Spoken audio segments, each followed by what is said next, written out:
By the way, the Bitcoin is based on what? Anyone? Mathematics. Mathematics? Not just, we have used the mathematics before. It's a P2P.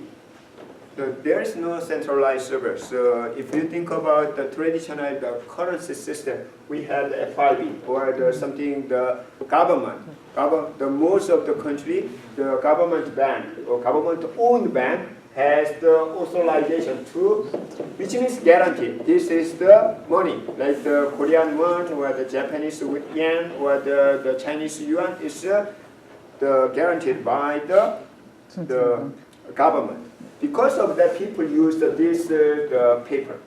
Okay, if the government cannot guarantee this one, it's just the toilet paper. Really. There are, if the government does not have the strong, the power, or the not reliable, it's just the garbage. Okay, but the Bitcoin is not the centralized something the book or the information. It's a distributed. So nobody owns actually this one, which means there is no dominant power. Okay, instead by combining, like think about the torrent. How many times do you download illegally the movie? So as I said, did I say here? Probably another class. If you download the torrent, the movie using the torrent, but for individual you watch, it's not illegal. Okay? But if you share download the movie, like the broadcast, that will be illegal. But for personal purpose you watch it, then that time is not the legal problem. But the Bitcoin has such a P2P, which means there is no server and the client. There is no owner of that. The credential is distributed. Okay? Because of that, there is no way to hack. There is no way to authorize all the power of the money. Like the U.S. government, actually 10 years ago, the U.S. economy should be bankrupt. But Obama government or the Bush, they actually print a lot of the money. Because of that, the U.S. the economy can be survived. So, but if that is other country, probably it's bankrupt already. So, but if we are using such a cyber currency, so I think that it will be more transparent. However, to do that, it's stabilized, but it's not stabilized because of that. I think it's kind of. It's not where the invest money is kind of the gambling. But before that, long time ago, our computing environment is really like this one, centralized.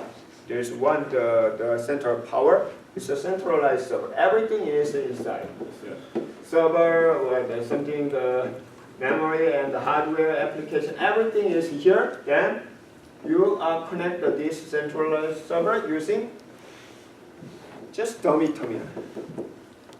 It's a dummy terminal. I have used when I joined the first the job. I learned something the old program language PL1, the IBM the program language, and by connecting the dummy terminal. Dummy terminal is a CRT monitor, and this is not network. It's just the cable.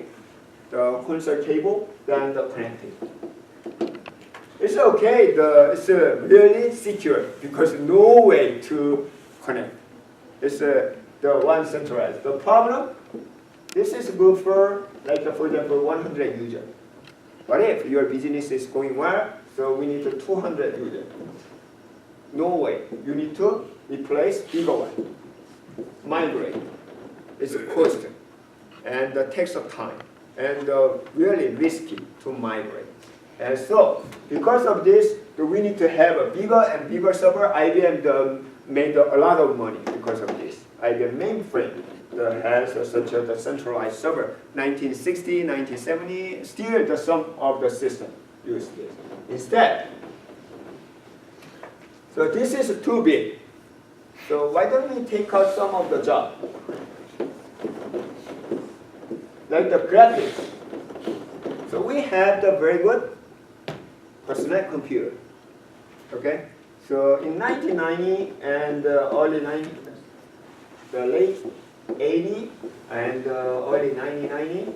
So we have think about at the time the personal computer start to popular in the even the each home, each family has their own personal computer. It's a reasonable size, the memory and the hard disk drive. So we can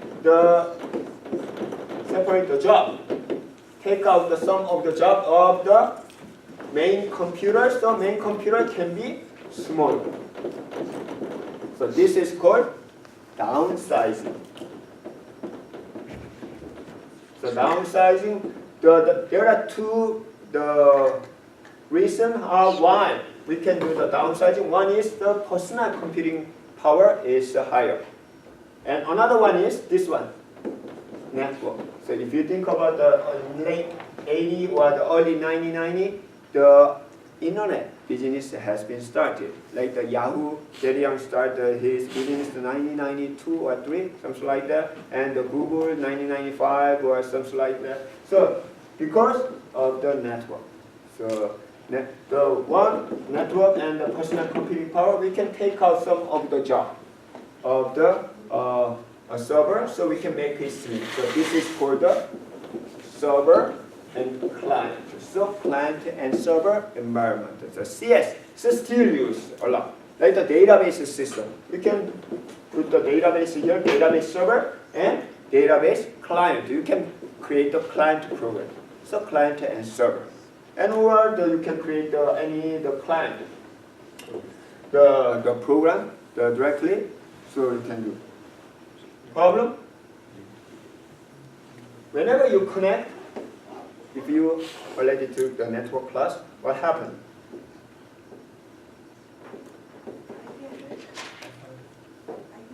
That's the way of connecting. But whatever the protocol you use, you connect. Resource. You need the resource. Like for example, if you have the connection using the TCP/IP network and connect like the socket program, you need the 2 megabyte or the 4 megabyte, the memory need. So let's say the 2 megabyte. So you have the 1 gigabyte of the memory. How many connection maximum? So 500.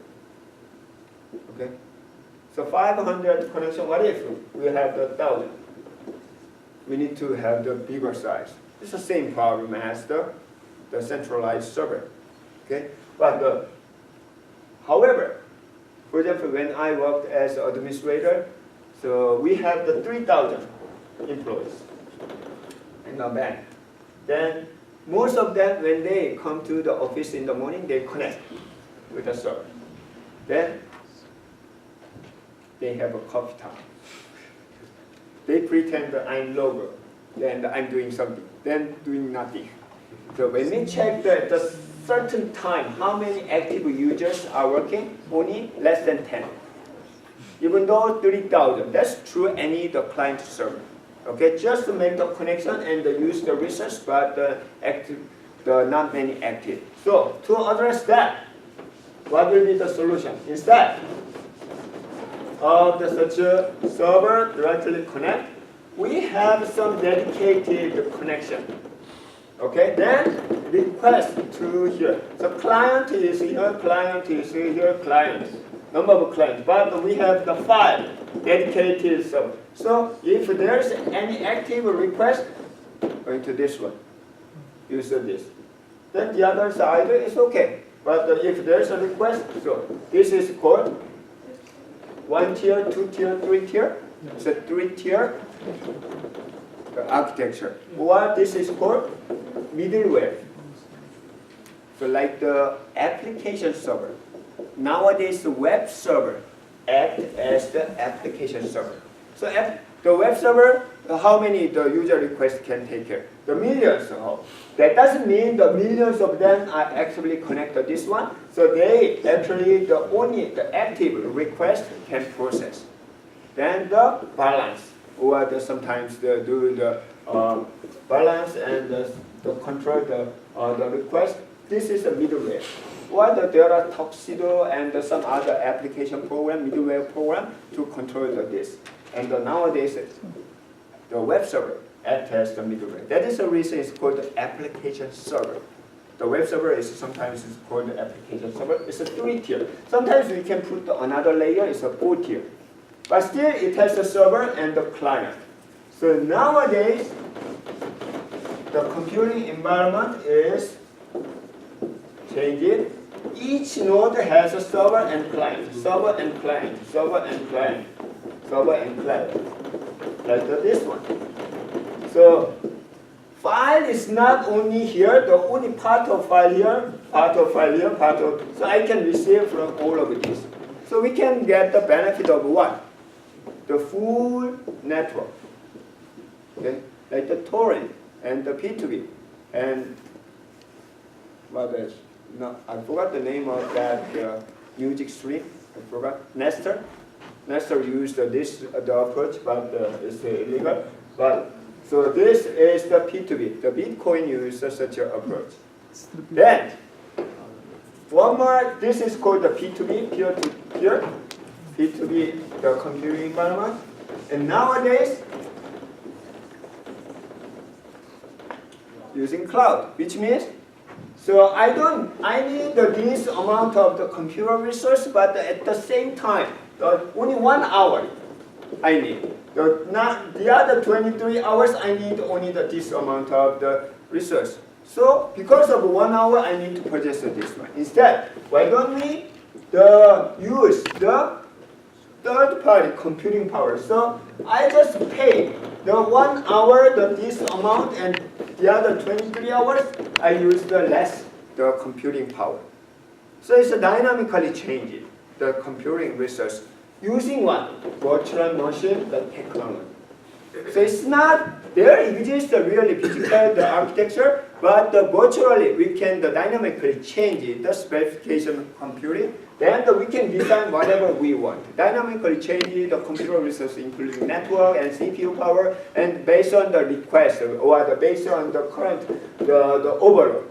So this is the cloud, the computing.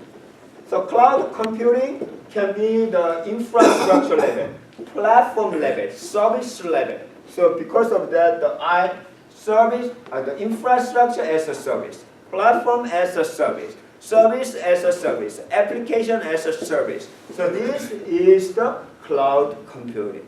So nowadays it's quickly changing to the cloud computing. P2P is very limited to use directly use the current computing environment. But this cloud computing is the widespread. Many of the industry, even personal computer, use such a cloud computing. Think about your cell phone. Your cell phone, the Apple provide the 5G and Google provide the 15G, the free cloud computing resource as a storage.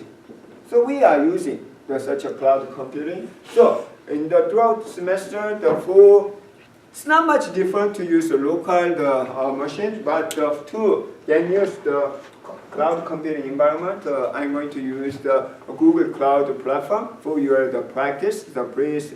But the problem is based on the command line interface. So if you are not very familiar with the command line interface like the terminal, so I think not very difficult, so you can catch up throughout the semester. So this is an overview of the computer and the computer architecture. The next week, we will talk about the operating system structure. Then we'll start create process management. Next week, Thursday, we will change the classroom to the Mandible 104. So next week, Tuesday, this room. But the Thursday, we will move. Then Thursday, we will have the first exercise lab. At that, whenever we have the exercise lab, you can bring the laptop. So this room has only one access point, so it's very limited. But the 104 has the access point, so you are able to connect through the Wi-Fi. Then we can practice for the operating system. Any questions? Okay, thank you. And pretty much will be better the next week. So. Today is better than the last one, but it will be much better. Thank you and see you next time.